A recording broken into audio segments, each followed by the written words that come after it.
They say the job that children growing up today want to be the most is either a streamer or a YouTuber. And there are some problems with that right off the bat. If everybody is doing content creation, who's around to spend time to listen to it? But it reveals a deeper problem because, 30, 40 years ago, every kid wanted to be an astronaut. They wanted to be a doctor. They wanted to be a nurse. They wanted to be a teacher, etc., etc., etc. Real jobs. And I'm not saying content creation isn't a real job. Obviously, it pays a lot of money to some people. But in order to be successful, in order to get to the point where it is paying the bills, where you can make it a full-time career, it requires a lot of hard work, it requires a lot of talent, and here's the thing most people miss. It requires a lot of luck. And you can look at that by the amount of people on YouTube who have over 100,000 subscribers. It's an infinitesimally small amount. Something like, I don't actually have the statistics on hand. I think it's around 1% or point. It's not very much, put it that way, of all the active creators on the platform.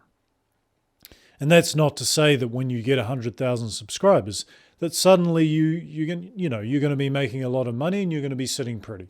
And so I think for those of us who are doing this, we have to ask ourselves some very hard questions. First of all, is the lemon worth the squeeze? If we're in it to make it a full-time job, are we going to enjoy this?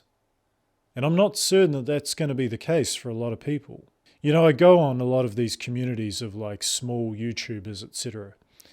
And what I see is everybody focusing hardcore on their metrics, hardcore on improving their thumbnails and their click-through rates and seeking out advice for why it's suddenly dipped. I don't see a lot of people talking about just making the content that they want to make. And that is a small tragedy. And don't get me wrong, I get it. I get the industrial approach to YouTube. But I think a lot of people, and they're not just the children that want to do this for a career, they miss a couple of psychological facts. Being a successful content creator, you talk to anybody who is, they'll tell you the same thing. It's not that they suddenly don't have problems in their life, it's just that they have different problems. And some of those problems can be a little bit concerning. Suddenly you've got to be very careful about what information you give out. You start getting people in your comments, in your DMs, saying some pretty sus stuff. Sometimes it might be pretty concerning. You have to be careful where you go out in public for a lot of creators who get really, really big. And so there is something to just having the freedom to be able to go down your street and have nobody recognize you. That's kind of cool. That is something that you would have to give up if you got really, really big, if you became really, really famous. Another factor here is the hedonic treadmill. So I think when you first start out, and this is something that I've experienced, every single person that watches your stuff, that makes you feel good, knowing that somebody's watched that. Every single subscriber that you hit is like a big deal. But it gets to a point where suddenly that's no longer good enough. Now it's every 10. Now it's every 100. Now it's every 1,000. Now it's every 10,000. And people hold out these lofty goals of subscriber counts and whatnot. And some people on the platform that I really respect have come out and said, that was a lofty goal for them that they held for a long time. And when they hit it, they felt depressed. And it kind of reminds me of Tyson Fury, the former heavyweight champion of the world. He strove all of his life to become the heavyweight champion of the world. And when he finally reached the pinnacle, when he finally did it, he had nothing left. Nothing left to get up for. And he turned to drugs and dangerous activities, driving, and he got to the point where he almost, My point is this. The metrics of your interest in this thing, don't make them about fame, because there's nothing over that hill. And I get it, we're all a little narcissistic. Anybody that's on this platform creating content has a little bit of that in them. But think about that hedonic treadmill. Because sooner or later, those things that give you pleasure, if you're looking for those external metrics of validation, they're not going to cut the mustard anymore. And then where are you? You're feeding an addiction.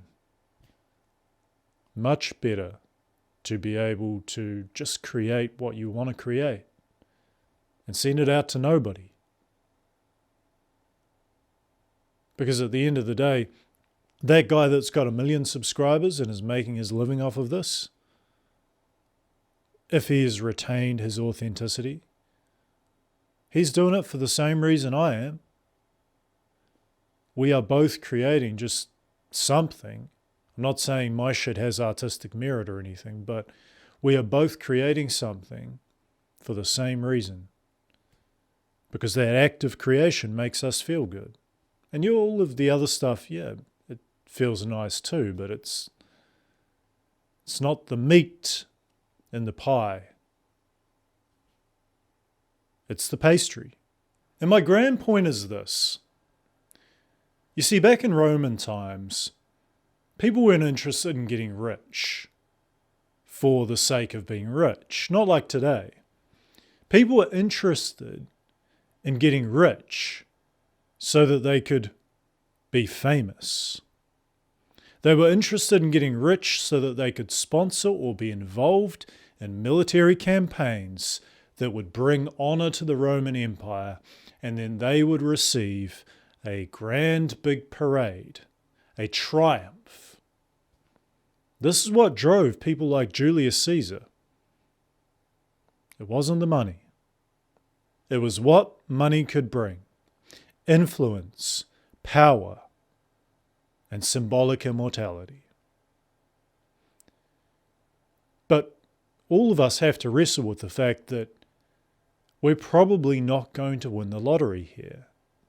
Doesn't matter how skilled you are, doesn't matter how talented you are, the chances are you're not going to have the requisite amount of luck. And so you need to ask yourself, what's most important? Even if I have that luck, even if I win the lottery, is it to be kind of important to 100,000 people or 1 million people who, once you're gone, will not spend that much time thinking about you? Or is it to be really important to a smaller amount of people? To be really important to your community, to be really important to your family, to be really important to your friends, your true friends.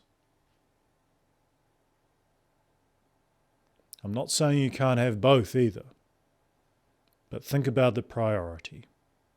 Okay, until next time.